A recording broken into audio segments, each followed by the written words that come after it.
My name's Mark O'Neill, structurefishing.com. A little bit about my background first. I'm a marine electronics and fishing educator. My home body of water is Lake Geneva, Wisconsin. I'm a licensed Wisconsin fishing guide. I teach a program at Cabela. It's called Lowrance University at Cabela. Has been doing that since 2012, primarily in the Midwest. And I've been doing Lowrance on the water training classes on boats since 2013. Some people learn better in classrooms, some people learn better by doing, so we could try and cover both. This is my setup. I have a Ranger 620T. So what we're going to talk about tonight is the HDS Live family of products. Great units. They range from 7-inch units to 16-inch units, and some changes compared to the Gen 3 and the carbons. So we're going to try and go over some of that. The easiest way I thought to do this is kind of say, what do I like about the HDS Live? And then go from there. It's a little bit different, the way it mounts. It's a much thinner unit as far as the depth of the body. The nice thing too is the screen is flush with the main panel. So you don't have to worry about water getting, sitting in there, or if you touch one of the menu buttons in the corner, your finger doesn't get jammed in the corner. So that's very nice, sleek, but there's 3 different ways to mount it. Flush, you can put it on a gimbal mount, or then you can actually put it, in a recessed container. I've been asked about the size difference of these. These are wider units than a carbon or a Gen 3. So the gimbal bracket is not going to match, and I'm not sure about the cutout, to be honest with you, because mine are put on brackets. So it is something to keep in mind. The processor, certain debates about this, so I will tell you what I know. I know the memory, storage capabilities, and the RAM is double of a carbon. All that has to do with storing data and also processing data, which is the bottom line of this game that we're doing here. Another thing to clarify is the only units that have a dual core processor are the 12 and the 16s. And the reason is because the screens are bigger. It has nothing to do with what's being processed in the unit. It takes more power to process a larger high definition screen. Bottom line. The processors have been upgraded from carbon to live units, so don't let the number of the cores confuse you. The reason the dual cores are on the 12 and the 16 is because of the bigger screen. Just something to keep in mind.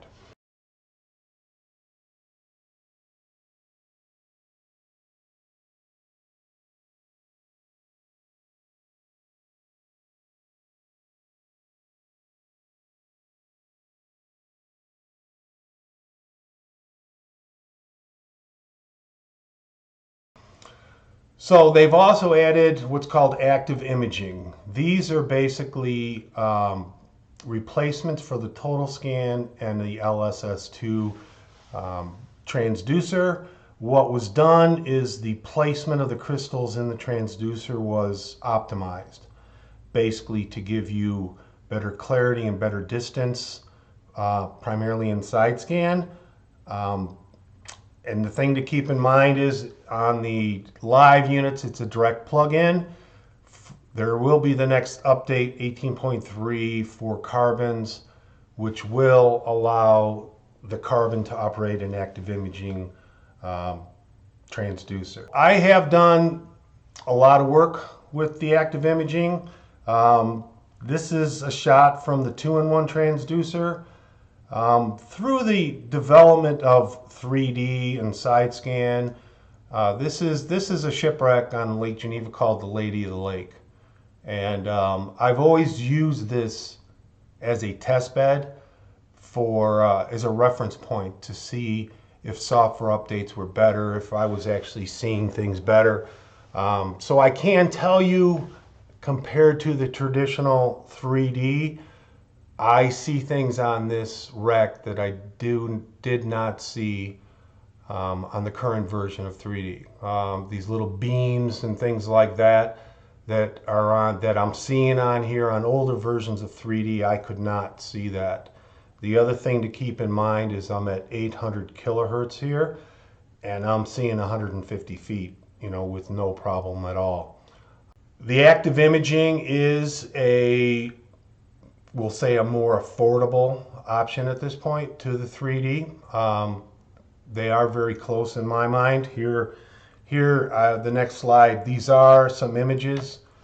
These are some ones that I did up on Lake of the Woods in the summer. And after seeing these, and this is done on a live unit, after seeing these, it really made me appreciate, number one, or understand, number one, why I lose so many jigs in Canada. It's just unbelievable structure. You can see little cracks and crevices, tears in the rocks that I never even knew were there before, and there's another one there. But just unbelievable imaging of what that structure looks like. 3D will work on a live unit in its current condition. It will plug into it goes in through the Ethernet. Now there is this new update coming out, which will, like I said, will allow the active imaging to run on the carbon units. We'll get to what happens with 3D hopefully at the end of this. Another thing coming up is live sight, forward and down. I'm looking forward to this. What I'm really hopeful is that Lowrance does a really good job on the interface, and what do you do with it.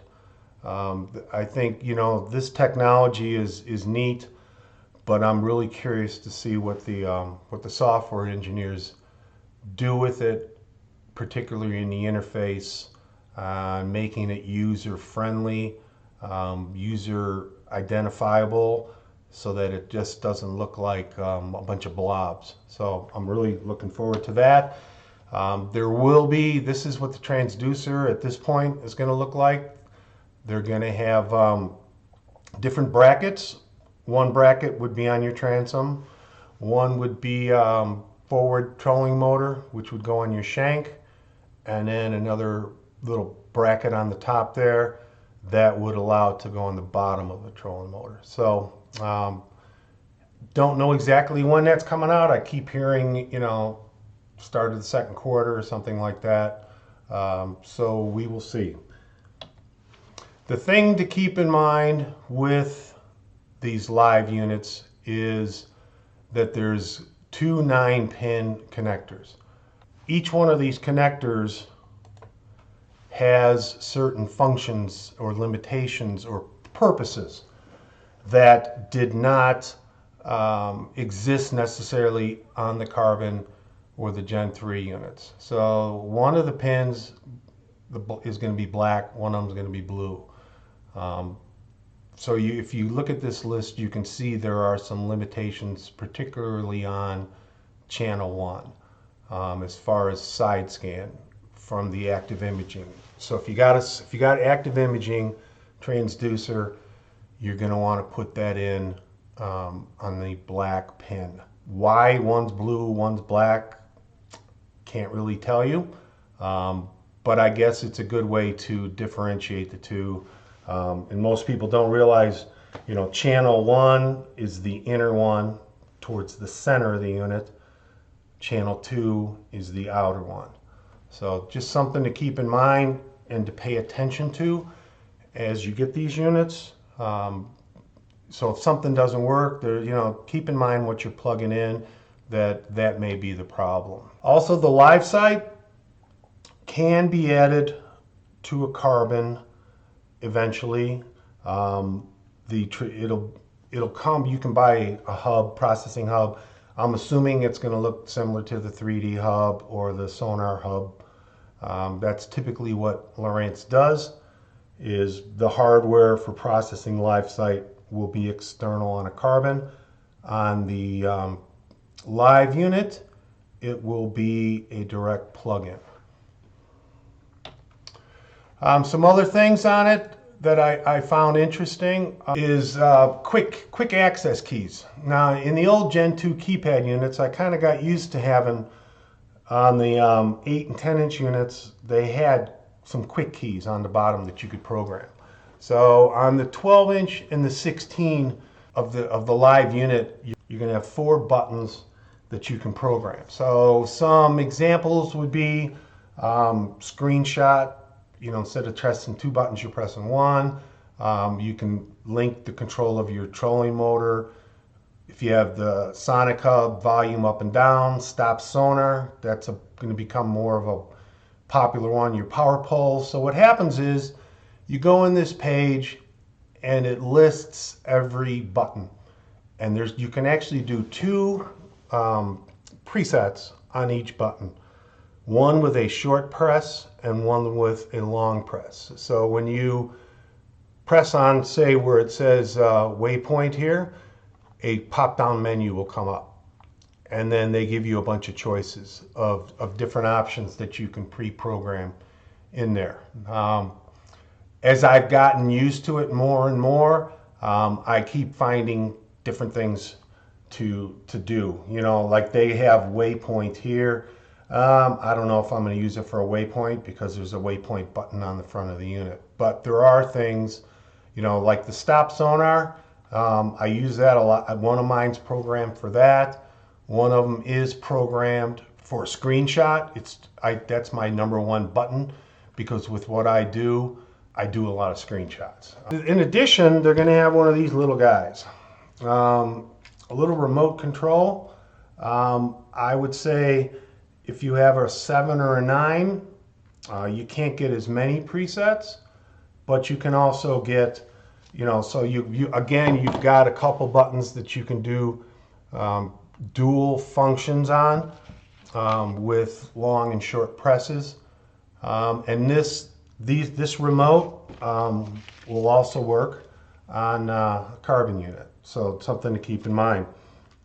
It's actually a pretty well built little deal, so you can put it on a lanyard. It's got a slot if you want. You can put it on your belt, so that's kind of neat too. But it works good and it retains the memory, and it's real simple to program. So another thing to keep in mind, which it really is apparent on a live, but it also affects Gen 3s and carbons. And this is something that I've seen or experienced going out on other people's boats is we now have multiple sonar and structure items that we can view at the same time. And you have to learn how to manage these things. And I'll explain why. You know, if you got a single unit and you got a 3-in-1 active imaging transducer, it's not going to be that big of a deal. But if you've got transducers on the front and then you've got another, say, 2-in-1 attached to your trolling motor or a HDI, you're going to have multiple sonar sources and structure options. And I experienced this firsthand as this grew, the ability to do this, I started noticing that I really had to start paying attention to what I was doing. So this would be a typical setup on my boat. So I'm typically looking at 2 different sonar sources at 2 different frequencies, whether they're from the back of my boat, which this is 2 different transducers off my transom, or with the live units, carbon and TI2 units, I can actually view the front of the boat at the same time. So this is my typical setup. I typically will have one of the transducers. This is an HDS 9, and then I'll have the downscan version of it with FishReveal, and this will either be the front of my boat or another transducer off the back of my boat. Now, one thing that can help to keep track of this is to name your sources. Otherwise, what's going to happen is you're going to see channel 1, channel 2. It may say it's channel 1 from a carbon as opposed to the live unit, but you lose perspective of, I keep track of everything I'm doing more by the transducer than I do the unit. Because with this multi-sourcing now, in essence, what you're dealing with is one unit. One unit, I happen to have 2 units joined together that I can put in more sources, but the bottom line is I'm viewing them through, I can view them through one unit, I can view them from multiple units, but I can see them all, everything on my boat now. So to do that, basically you go under Sonar Installation, and then the second line is source name. So for each source, you can go in and actually put a name. So in this case, this is an HST 9-pin, which is a new transducer that is coming out, and I have it plugged into the live 12 unit. So I'm trying to give myself as much information as I can on these transducers so that it's accessible like it is here on the top of the screen.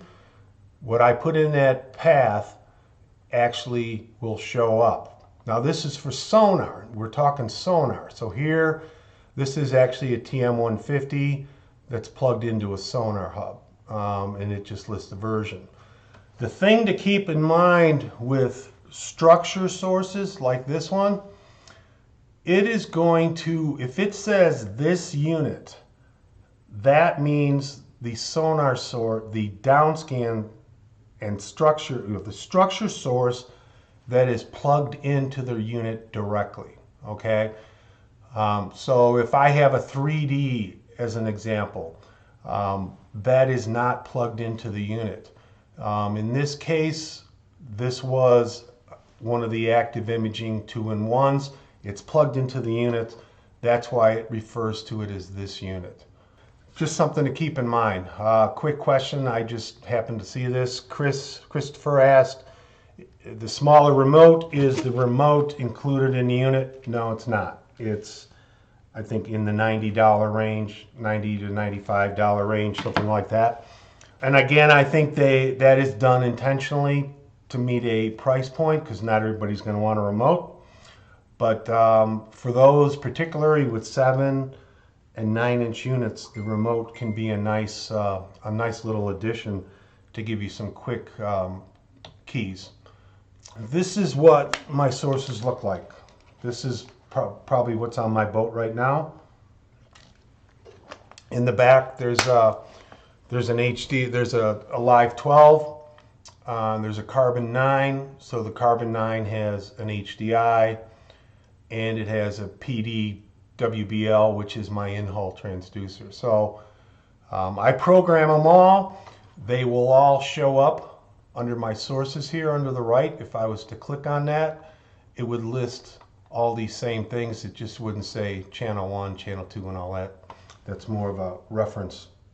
So getting to understand how you can manipulate, you've got to remember you've got an Ethernet, and basically these units can be shared kind of as one common unit. I don't know how else to put it. That's probably the best way. So if you have a setup similar to this, if you have more than one sonar source or more than one structure source, you're going to have to get used to using stop sonar. You've got to remember, even if, say on my 12, and like on my setup here, there's a carbon 9 and there is a 12. The 12's got an active imaging transducer plugged into it. The 9's got an HDI. Even if I'm not viewing that HDI, that structure scan is still running, which means if I run the same frequency on my active imaging, I can get crosstalk, which is vertical lines interference, just like I would on sonar. So what I do is when I'm done, I hit stop sonar on all my units. This way, when I get on the boat, I'm turning on what I'm going to use. If you have a single unit, one transducer, don't worry about it. But when you start using multiple units with multiple sonar and structure sources, you've got to pay attention to what you're doing. It's not everybody, but it's affected by the live unit, Carbon Gen 3 and Elite TI2s. Any unit that's got what's called multi-sourcing, the ability to, any unit really that's got more than one transducer with common frequencies, I guess is the best way to put it. This is a topic that I wanted to address, and again, it's not just the live unit, but it is a feature on the live. Over the years, I do a lot of vertical fishing, so I'm doing a lot of smallmouth fishing. Lake Geneva is a deeper lake. It's got deep structure. It's got deeper weeds. It's not uncommon to catch smallmouth in 30 feet of water, largemouth too. So I've always used the split screen of sonar and downscan anyway. The sonar helps me identify the fish better, bottom hardness, things like that. The downscan, though, will help me decipher, is it grass? Am I looking at weeds? Am I looking at rocks? When FishReveal came out, I was like, okay, well, since I'm already fishing that way, what's the advantage? I think the first advantage I thought of, and I think the reason it was originally done, was to help most fishermen understand downscan. Most people I know had a lot of trouble with downscan, deciphering fish primarily. So I got to thinking, well, what's going to make a difference? Well, here's one thing I did notice. FishReveal is much better at showing fish in the weeds and around structure. One of my intentions was to see if FishReveal would show fish in the weeds and in amongst rocks and things like that. So if I look at this screen here, definitely I have some nice fish. There's the same fish. But when I get in here, it's harder to decipher. What am I looking at? But here, with the FishReveal, I can definitely see fish in amongst these rocks and weeds. So to me, that was a definite plus. So now, for the most part, I am using FishReveal. This is a shot from when I was finally able to get on the water in the spring when weeds started. It does show the weeds. It shows the fish in the weeds. These are smallmouth. Notice the depth, 27 feet. But the other thing it really does is it definitely helps me eliminate what's a viable target and what's not. So here it's showing without the colors of the sonar. It's showing me a school of baitfish. But what it's also showing me is that there's fish below it here that are feeding on these baitfish. So that's another thing I think that that FishReveal really has helped me with is pulling fish out of the weeds. If I'm looking at this as an edge of the weeds, I will see smallmouth. I'll see smallmouth at the edge, and I'm going to see largemouth inside the edge. So with FishReveal, it's really helped me decipher what is a great area for going after fish, because I'm really not one that just sits and casts docks. Okay, I use my electronics to find the fish, and particularly on a lake like Lake Geneva, the bigger largemouth and smallmouth are in the deeper water. They may go in the shallows to feed, but most of their time is spent in this deeper water. It definitely aids me. There's no doubt about it. So tech specs on the live unit, they're available online. The biggest thing to notice is The screens are they're a little more, I guess you'd call it widescreen. So as a result, the numbers for the resolution have changed a little bit. The other thing, you know, they talk about fuses. I get asked this all the time. You know, here's Lowrance's recommendations for the fuse sizes. You know, generally I've always used 5 amp as a cutoff. You know, will a 5 amp hurt a 9? No. But when you get over a 12, you need to start putting in some bigger fuses, otherwise you'd be popping fuses left and right. Now, so just to make people aware, anybody in the Midwest, we do this Lowrance University program. This is at the Cabelas and Hoffman estates. We do a basic class, advanced class, and then typically in April we do some sort of a hands-on type deal. So if you want information on that, there's these sheets. They're on my website, which is structure-fishing.com. You just go under Lowrance University. In addition, like I said, I do a lot of on-the-water training, either on your boat or mine. And then some people, we actually combine it with fishing, which is kind of nice, where you're seeing the fish before you catch it, that type of thing. Having it set up right and having it tweaked in definitely makes a difference with better results. This is my website. It's turned into more of a, I'm trying to turn it into more of a educational site. There's fishing reports on it, but there's a lot of good links with different videos and reviews on units and fishing clubs and all sorts of different things. Obviously, most of you probably know about my Facebook page because that's how you came in here. That's my contact information.